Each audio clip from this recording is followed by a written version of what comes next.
Prime Minister Mark Carney has agreed to an extensive conflict of interest screen that will require him to excuse himself from dealings involving over 100 companies tied to his past business roles. This move comes amid scrutiny over his previous positions at major firms like Brookfield Asset Management and Stripe.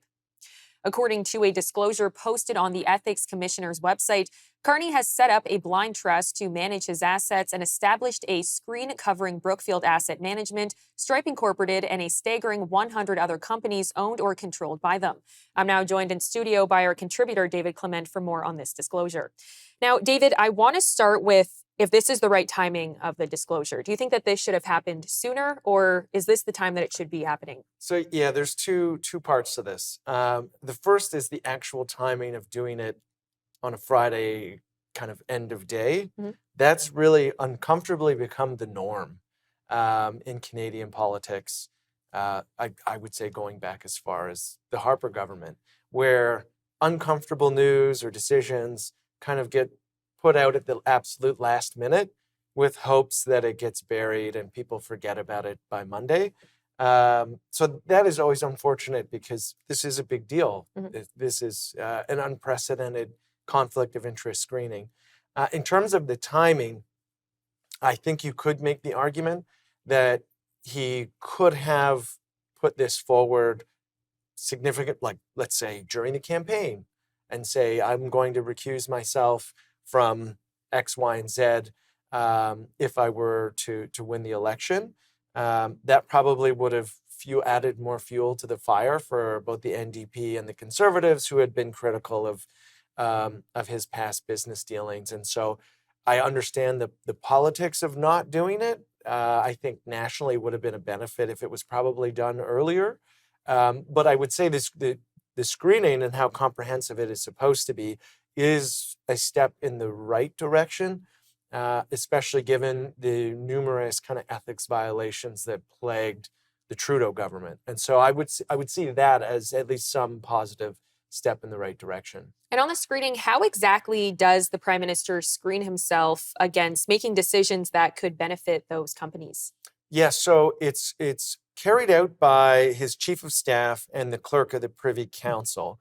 And so as soon as discussions come up that impact those companies, he has to recuse himself, leave the room, Mm-hmm. and make a public declaration that he's recused himself so that citizens know when he's Right. removed himself from the decision-making process.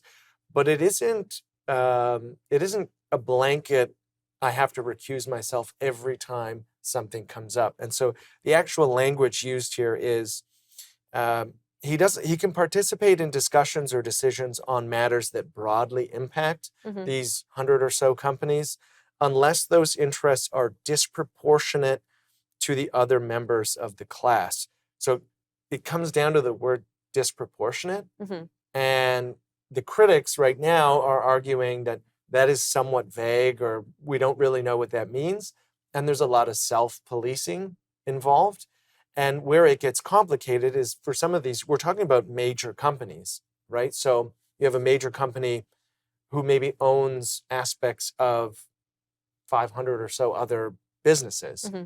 And in theory, when you get that large, every decision could potentially impact, let's say, Brookfield's bottom line. And so it does create a really logistically difficult screening process. There are some concerns about the self-policing aspect Mm-hmm. of this, because it's ultimately staff who report to him who are responsible for administering it. So it does put him in a pretty difficult position. And what industries and companies specifically? Yeah, so I mean, one that stuck out in the nuclear energy space is Westinghouse. So we have to think about this in the context of Carney saying that he wants Canada to be an energy superpower, and specifically a clean energy or green Mm-hmm. energy superpower. That obviously includes nuclear energy. And so he's going to be in a position where he may be advancing the interests of the country. He may be advancing the interests of having more sovereignty over our energy production and all of those things, while at the same time potentially benefiting a major firm in the country domestically. But there's also international aspects of this as well. So if we look at Brookfield's investment in India and their clean and renewable energy sector, so like we've had hot and cold relations with India over Hardeep Singh Nijjar and his murder and the Right. accusations that the Indians were responsible for it. If we're re-engaging with India and let's say strengthening trade ties, does that benefit Brookfield's investments in clean energy in India? It could. It could. And so this is where it gets really, really, really gray very fast.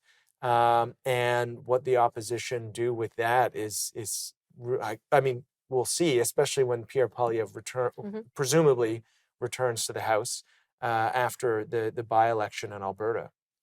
How is this going to shake up politically speaking? I mean, I think that it could be a gift to the opposition because whether you have to kind of remember that politics is often just about perception. It's not necessarily about what's literally true.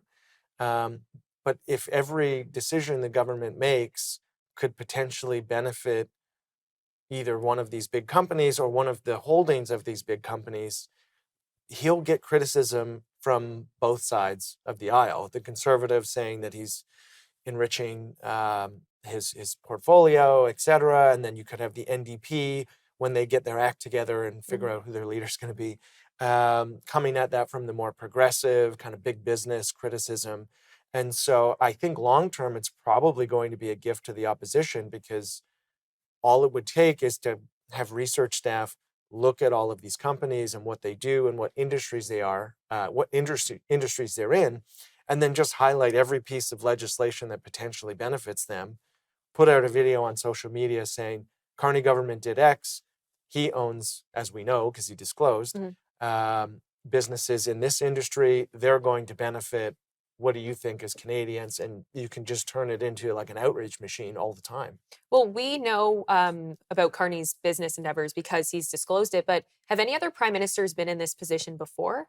Yeah, so for ethics screens, Trudeau had an ethics screen on the Aga Khan Foundation. That was mostly because he had an ethics violation in relation to it. I think there's never been anything this large. The only thing close to that would be Paul Martin. So Paul Martin was the CEO of Canada Steamship Lines, which is an international shipping company. He faced a lot of criticism about that. He ended up transferring ownership of the company to his sons at some point. Believe when he became finance minister. But that didn't stop the arguments about whether or not his family position then was benefiting from government decisions. I think the example at the time was widening the St. Lawrence Seaway. Obviously, that's going to benefit a shipping company that sends goods all over the world.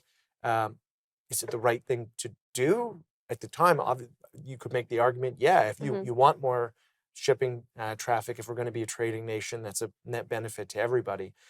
So I think the only thing that really comes close to the size and scope of this is Paul Martin. What's interesting is Prime Minister Harper didn't really have substantial holdings. His wife did liquidate her financial holdings, I believe in 2013, to avoid the appearance of conflicts. But it does raise some questions about should politicians own companies, stock? Should they be in a blind trust? Should they have to liquidate? That it gets really complicated. Well, on that, should they have to liquidate their assets? So there's an argument that they should because you don't want them legislating in benefit of their financial positions. But that would also create that would create a disincentive to get into politics, right? So you've worked in the private sector, you've built up